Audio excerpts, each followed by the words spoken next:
이 세상에는 악마보다 더 무서운 네 종류의 사람들이 있습니다. 오늘 알려드릴 지혜는 여러분의 소중한 노후와 가족을 지키는 든든한 방패가 되어드립니다. 특히 첫 번째와 세 번째 유형이 가장 위험하니 잘 들어주세요. 우리는 모두 한 번쯤 이런 생각을 합니다. 나는 평생 사회생활을 해왔으니 사람 보는 눈이 있지. 내가 50년 넘게 살아왔는데 누가 날 속이겠어. 저도 그랬습니다. 대기업 임원으로 35년을 지내며 사람을 보는 눈이 있다고 자부했습니다.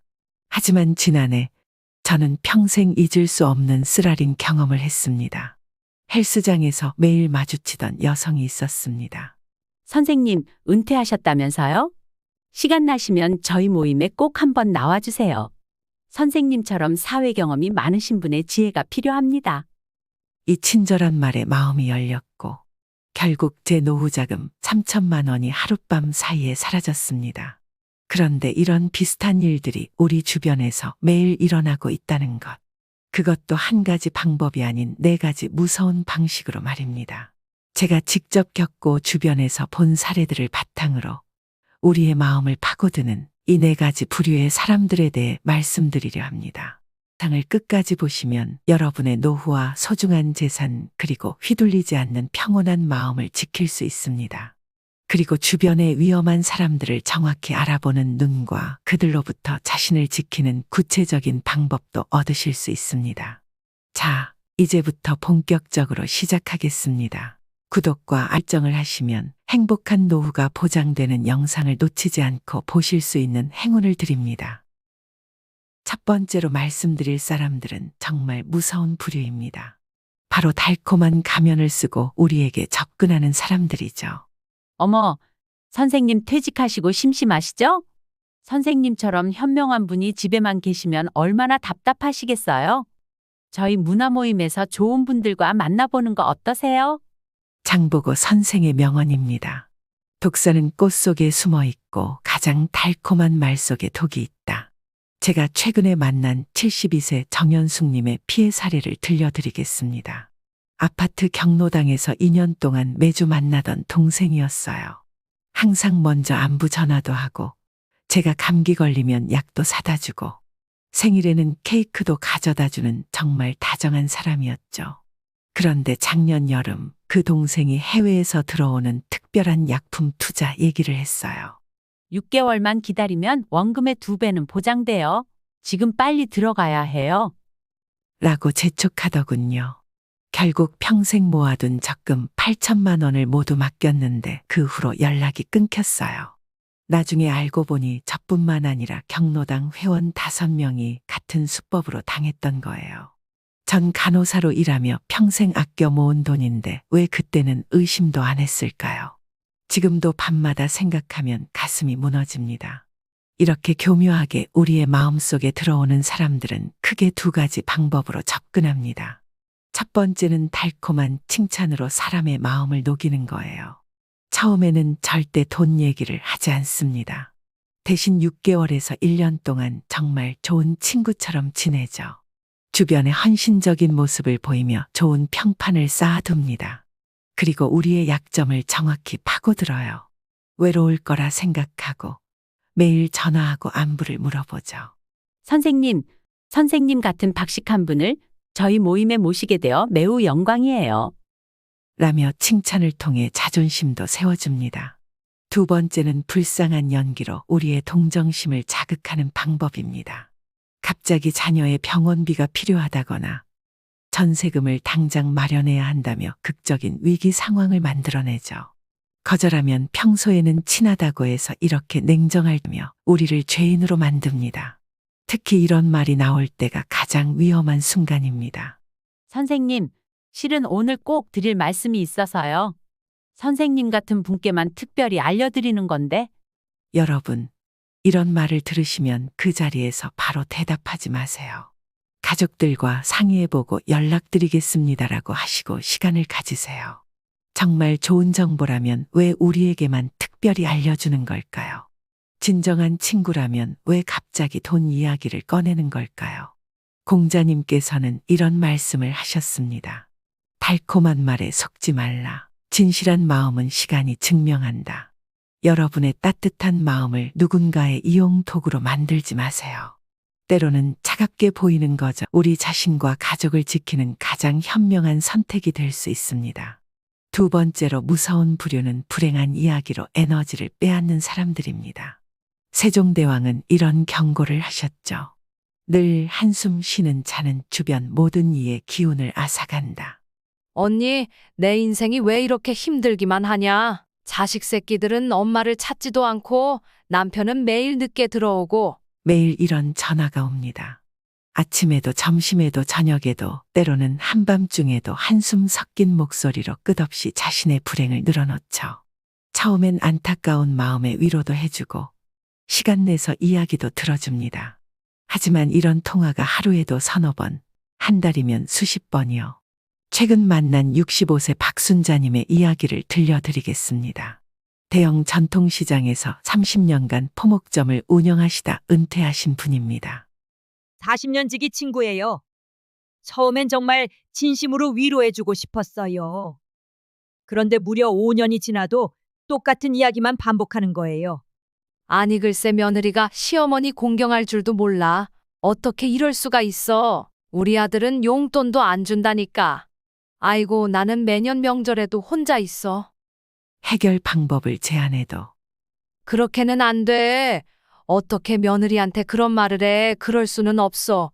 우리 아들 요즘 돈 때문에 힘든데 어떻게 용돈을 달라고 할 수 있어? 몸까지 아프더라고요. 집 전화벨만 울려도 가슴이 답답해지는 상황입니다. 이런 사람들의 대화 패턴 특징은 정말 한결같습니다. 첫째, 자기 이야기만 합니다. 나 요즘 너무 힘들어로 시작해서 1시간을 쉬지 않고 말하죠. 혹시 우리가 고민을 털어놓으면 금방 말을 끊고 그래서 내가 말했잖아 하며 다시 자기 얘기로 돌아갑니다. 둘째, 해결책을 전혀 원하지 않습니다. 이렇게 해보는 건 어떨까 하고 제안하면 아니야, 그건 안 돼. 그래도 이렇게 해보면 에이, 그것도 안 돼. 결국 우리가 지쳐서 포기할 때까지 모든 제안을 거절하죠. 그리고 가장 힘든 건 우리가 좋은 일이 있을 때입니다. 이번에 우리 아들이 좋은 회사에 취직했어. 너는 좋겠다. 우리 애는 대학 졸업하고도 쭉 백수인데. 나 강남 근처에 새 아파트로 이사 갔어. 아이고 넌 좋겠다. 난 평생 월세방에서 살아야 할 형편인데. 축하해주는 것도 아니면서 부러워하듯 자기 비하 발언으로 기쁨을 슬픔으로 바꿔버리는 신기한 마법사 같은 사람들이죠. 주변에 한 분 정도는 떠오르시나요? 전화만 받아도 기운이 쭉 빠지고 만나고 나면 어깨가 무거워지는 사람들이요. 그런 분들을 만났을 때 우리는 어떻게 해야 할까요? 첫째, 정해진 시간만 이야기를 들어주세요. 지금은 30분만 시간이 있다고 미리 말씀하세요. 둘째, 긍정적인 이야기로 전환해 보세요. 자꾸 불행한 이야기를 꺼내면 오늘은 좋은 일만 이야기하자라고 제안해 보세요. 셋째, 여러분의 소중한 시간과 에너지를 지키세요. 늦은 밤 전화는 받지 않는 등 경계선을 정확히 그어야 합니다. 맹자께서는 이런 가르침을 주셨습니다. 타인의 어려움에 귀 기울이되 자신의 마음을 지키는 것 덕이니라. 내 마음이 평안해야 남도 도울 수 있느니라. 누군가의 고민을 들어주는 것은 물론 중요합니다. 하지만 그것이 우리의 마음까지 좀먹도록 두어서는 안 되겠죠. 타인의 불행에 공감하되 우리의 행복은 지켜내는 지혜입니다. 우리의 마음이 누군가의 끝없는 불행 이야기로 채워질 때 정작 소중한 가족과 나누어야 할 시간과 에너지를 빼앗기게 됩니다. 진정한 친구라면 서로의 행복을 지지하고 북돋아 주어야 하지 않을까요? 세 번째로 무서운 부류는 친절이라는 칼로 상처를 주는 사람들입니다. 다 너를 위해서 하는 말이야. 내가 잘 되길 바라서 그러는 거지.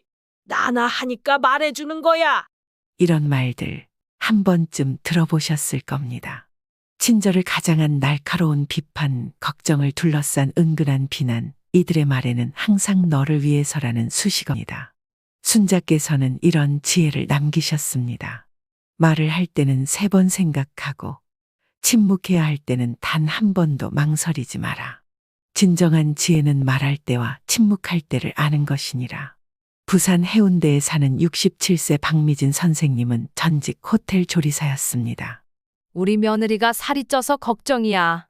그래서 설날에 가족들 모인 자리에서 다이어트 음식만 따로 준비해줬더니 결국 며느리가 식사 중간에 화장실에 가서 울더라고. 이제는 명절에 얼굴도 안 비춰. 아니, 내가 저를 위해서 특별히 다이어트 음식을 만들어준 건데 뭐가 그리 서러워서 울고 가? 내가 며느리 살쪘다고 핀잔을 주기를 했어. 아니면 살 좀 빼라고 잔소리 한 적이 있어? 그냥 며느리 살 좀 빼야 할 것 같아서 생각해서 다이어트 음식으로만 챙겨준 건데 내가 뭘 잘못... 제주도에서 유명 카페를 운영하던 59세 이민준 선생님의 경우도 있습니다. 넌 꼭 이런 식으로 커피를 내리니? 네 카페 망할까봐 생각해서 말해주는 건데. 요즘 젊은 사람들은 충고도 못 알아듣나 봐. 그래서 요즘 청년들이 성공을 못하는 거야. 이런 사람들의 특징은 뭘까요? 첫째, 자신의 의견을 진심 어린 조언이라 포장합니다. 둘째, 상대의 반박을 배은망덕으로 몰아갑니다. 셋째, 거절하면 난 너 걱정해서 그런 건데라며 죄책감을 줍니다. 특히 무서운 점은 이들의 말이 틀리지 않았을 수도 있다는 겁니다. 살을 빼는 게 건강에 좋을 수도 있고, 커피 내리는 방식을 개선할 필요가 있을 수도 있죠. 하지만 방법이 문제입니다. 진정한 충고는 상대의 마음을 헤아리고, 적절한 때와 장소를 고르며 상대가 받아들일 준비가 되었는지 살피는 법입니다. 반면 이들은 자신의 친절이라는 칼로 무방비 상태에 있는 상대를 찌릅니다. 그리고 이 정도 충고도 못 받아들이냐며 오히려 상대를 탓하죠. 더 큰 문제는 이런 사람들을 피하는 겁니다. 대부분 가족이나 직장 동료처럼 쉽게 관계를 끊을 수 없는 사람들이니까요. 그래서 이들을 대할 때는 이런 원칙이 필요합니다. 첫째, 그들의 친절이 독이 될 수 있다는 걸 인지하세요. 둘째, 그렇게 생각하시는군요라고 가볍게 넘기세요. 셋째, 죄책감을 느낄 필요가 없다는 걸 기억하세요. 옛 어른들의 말씀이 생각납니다. 상처 주는 말은 바람과 같아서 한 번 나가면 다시 잡을 수 없다. 지나가는 말로 듣고 마음에 담지 말아야 한다. 기억하십시오. 진정한 친절은 상처를 주지 않습니다. 상처를 주면서 친절을 강조하는 사람은 이미 친절하지 않은 것입니다. 이제 마지막으로 네 번째, 가장 교묘하게 우리의 마음을 아프게 하는 사람들을 말씀드리겠습니다. 바로 은근한 무시로 자존심을 짓밟는 사람들입니다. 아이고, 선생님은 아직도 재래시장 가서 장 보세요? 요즘은 다들 백화점 식품관에서 사던데 조금 비싸도 품질은 백화점이 더 좋잖아요. 아, 죄송해요. 선생님은 아직 차가 없어서 버스 타고 다니시죠? 처음엔 저분이 좀 잘 사시나 보다 하고 넘기시지만 모임에서 만날 때마다 이런 말들이 계속됩니다. 저희 손자는 독일 유학 준비 때문에 걱정이네요. 선생님은 근데 손주 교육은 어떻게 하세요? 요즘 손주들 학원비가 너무 비싸서 아이고 선생님은 그런 고민 안 해도 되니 좋으시겠네요. 무시하는 건지 자랑하는 건지 위로하는 건지 깎아내리는 건지 말 한마디 한마디가 가시가 되어 꽂힙니다. 처음엔 뭐 저렇게 사는 사람도 있지 하고 넘기다가 점점 자신이 초라해지고 위축되고 급기야 자다가도 벌떡 깨서 그날의 대화가 자꾸 떠오르는 겁니다. 모임에 나가기 전부터 가슴이 답답해지고 옷장 앞에서 한참을 서성이게 되고 말 한마디 하기도 전에 움츠러들게 되죠. 백종원 대표는 이런 말씀을 하셨습니다. 진짜 부자는 남을 부러워하지도 무시하지도 않는다. 자신의 행복을 아는 사람이다. 여러분, 잠시 생각해 보세요. 진정한 부자는 누구일까요? 자기 분수에도 맞지 않는 명품을 남의 눈치 보며 가지고 다니는 사람일까요? 아니면 동네 시장에서 맞는 반찬 골라 담으며 웃음 짓는 사람일까요? 행복은 결코 남이 정해주는 것이 아닙니다. 우리가 매일 마시는 소박한 커피 한 잔, 손주랑 놀이터에서 보내는 평범한 오후, 이웃과 나누는 수다 한마디, 이런 것들이 모여 우리의 진짜 행복이 되는 거죠. 공자님께서는 이런 명언을 남기셨습니다. 남과 비교하지 말고 오직 어제의 나와 비교하라. 진정한 행복은 스스로 찾는 것이다. 누군가 당신의 삶을 깎아내리려 할 때, 그건 그들의 불안한 마음이 밖으로 드러나는 것일 뿐입니다. 진짜 행복한 사람은 절대 남의 삶을 무시하지 않아요. 기억하세요. 당신의 가치는 명품백 안에 있지 않습니다. 자녀의 성공이나 손주의 서울대 합격에 있지도 않습니다. 당신의 진짜 가치는 그 누구도 아닌 바로 당신 안에 있습니다. 우리는 충분히 아름답고, 충분히 행복하고, 충분히 가치 있는 사람들입니다. 이제는 당당하게 말씀하세요. 내 삶이 부족하지 않다고. 그리고 조용히 거리를 두세요. 진정한 평화는 남들에게 보여주는 것이 아니라 우리가 누리는 일상의 기쁨 속에 있으니까요. 자, 지금까지 우리 부류의 위험한 사람들에 대해 알아보았습니다. 이런 분들을 만났을 때 어떻게 대처해야 할까요? 첫째, 절대로 즉흥적인 판단은 하지 마세요. 당장은 마음이 급할 수 있습니다. 불쌍한 사연을 들으면 도와주고 싶고, 친절한 말에 넘어가기 쉽죠. 하지만 이때 꼭 이렇게 말씀하세요. 천천히 생각해보고 연락드리겠습니다. 가족들과 상의해 봐야 할 것 같네요. 시간을 두고 냉정하게 판단하는 것. 이것이 우리를 지키는 가장 좋은 방법입니다. 둘째, 선을 긋는 용기가 필요합니다. 아니오라고 말하는 게 참 어렵죠. 하지만 때로는 단호하게 거절해야 합니다. 죄송하지만 제가 도와드릴 수 없을 것 같습니다. 이번에는 어렵겠네요. 이렇게 분명하게 말씀하세요. 우리의 평화로운 삶을 지키는 것. 이것도 중요한 용기입니다. 셋째, 감정에 휘둘리지 마세요. 불편한 마음이 들면 그 자리를 피하고 죄책감을 주더라도 단호하게 거절하세요. 뭐니 해도 우리의 마음이 가장 중요하니까요. 손흥민 선수는 인터뷰에서 이런 말을 했습니다. 가장 중요한 것은 자신의 마음을 지키는 것입니다. 그것이 성공의 비결입니다. 마지막으로 위험한 부류의 사람들을 요약 정리해 보겠습니다. 첫째, 달콤히 끈하는 사람들. 특징은 장기간 친분을 쌓은 후 갑자기 돈 이야기를 꺼냄. 대처법은 즉흥적 결정 피하고 가족과 상의해 보겠습니다라고 시간 벌기. 둘째, 불행한 이야기로 에너지를 빼앗는 사람들. 특징은 자기 이야기만 하고 해결책을 원치 않으며 남의 기쁨을 슬픔으로 바꿈. 대처법은 시간 제한 두기, 긍정적 바로 전환하기, 경계선 그어두기. 셋째, 친절이라는 칼로 상처를 주는 사람들. 특징은 너를 위해서라는 명목으로 비판하고 거절하면 죄책감을 줌. 대처법은 그렇게 생각하시는군요. 가볍게 넘기고 죄책감 느끼지 않기. 넷째, 은근한 무시로 자존심을 짓밟는 사람들. 특징은 자랑을 가장한 무시와 비교로 상대방의 자존감을 낮춤. 대처법은 남과 비교하지 말고 자신의 행복에 집중하며 건강한 거리두기. 진정한 행복은 이러한 사람들로부터 나의 마음을 지키고 내 삶의 가치를 스스로 인정하는 데서 시작됩니다. 여러분의 행복하고 평안한 삶을 위해 오늘의 내용 꼭 기억해 주시기 바랍니다.